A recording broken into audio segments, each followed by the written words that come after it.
Na tarde de segunda-feira, o Tribunal de Justiça de Santa Catarina anunciou medidas para apurar a denúncia feita pelo advogado Felisberto Odilon Córdova na última quinta-feira contra o desembargador Eduardo Galo Júnior. Sobre esse assunto, nós vamos conversar ao vivo, neste momento, com a repórter Camila Levien, que está aqui para conversar conosco. Camila, uma boa tarde para você.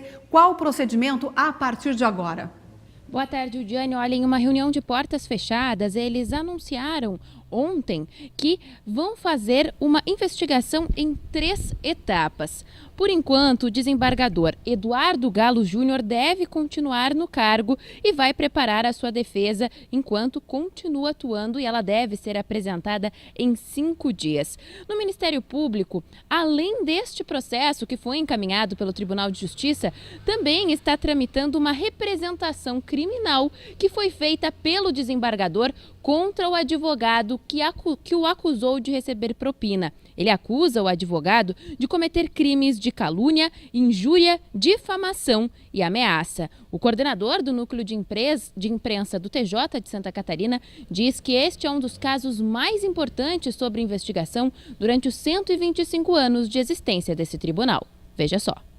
O advogado que fez a acusação e os outros envolvidos na denúncia serão interrogados. Depois de intimado, o desembargador terá 5 dias para apresentar a defesa. Instaurar um procedimento de investigação em razão da gravíssima acusação feita. Dar ciência à Ordem dos Advogados do Brasil oficialmente do fato, para que ela apure a atuação do profissional da advocacia à luz do seu código de ética. E, por último, também o endereçamento de um expediente ao Ministério Público para que examine se houve ou não crime de desacato. O coordenador de comunicação do TJ destacou que essa é uma discussão administrativa. Se for identificada a veracidade da denúncia feita pelo advogado Felisberto Odilon Córdova no vídeo que ganhou destaque na internet, onde ele acusa o desembargador Eduardo Matos Galo Júnior de pedir R$500 mil em troca do voto no processo do qual era relator, a punição para o desembargador seria a aposentadoria imediata. O tribunal, na esfera administrativa, irá julgar o magistrado. O advogado será, na esfera administrativa, julgado pela OAB. O advogado tem reafirmado a sua posição e diz ainda que tem testemunhas que comprovam todas as acusações. Já o desembargador nega conhecer o advogado e diz que vai esclarecer os fatos. Udiane, Prisco.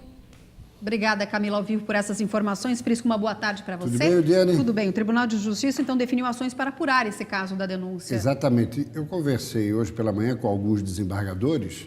O ambiente já está um pouco mais aliviado, distensionado, mas, de qualquer maneira, ainda um quadro preocupante, considerando que a repercussão foi nacional. E o Judiciário de Santa Catarina é um dos melhores do Brasil. Isso se ouve em manifestações as mais variadas por todo o país. E esse evento, essa situação, esse episódio provocou, naturalmente, um grande desgaste. É evidente. E por isso que o tribunal está de parabéns ao ter agido com bastante agilidade. O evento ocorreu na quinta-feira e na segunda já teve reunião com encaminhamentos, como bem definiu o desembargador Blasi, em todas as frentes, Ministério Público, OAB e também Tribunal de Justiça. Agora, chama a atenção o seguinte, o vídeo com o advogado, por que foi filmado exatamente a partir do momento em que ele iria para o ataque contra o desembargador? Ou seja, aquela filmagem já era premeditada, já foi articulada. Outra questão que falei ontem e repito hoje, a condução da Câmara Civil foi muito equivocada. O advogado não poderia ter avançado como avançou sem provas. Ora, ele já tinha que ter entrado com uma representação contra o desembargador antes dele proferir o voto. Até porque ele estava fazendo a sustentação oral de uma causa que ele próprio é parte, interessada diretamente, na casa de quase 33 milhões. E se a prova não aparece agora? A imagem foi para o Brasil inteiro. Então isso tudo tem que ser visto. E para azar do tribunal, o desembargador em foco é um desembargador que tem de alguma maneira, uma trajetória controversa. E isso fragilizou o judiciário. Tudo tem que ser muito bem investigado.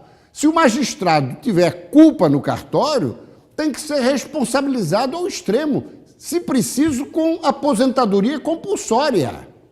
Agora, se o advogado, por outro lado, não provar nada, ele precisa também responder na comissão de ética da OAB, porque não é possível lançar uma denúncia e uma suspeição dessa natureza com essa repercussão e nada acontecer com ele, que também já tem, a exemplo do magistrado na sua frente, ele também tem um histórico de destemperos em manifestações variadas no Tribunal de Justiça. E para encerrar, Eudiane, nada justifica os termos utilizados por ele.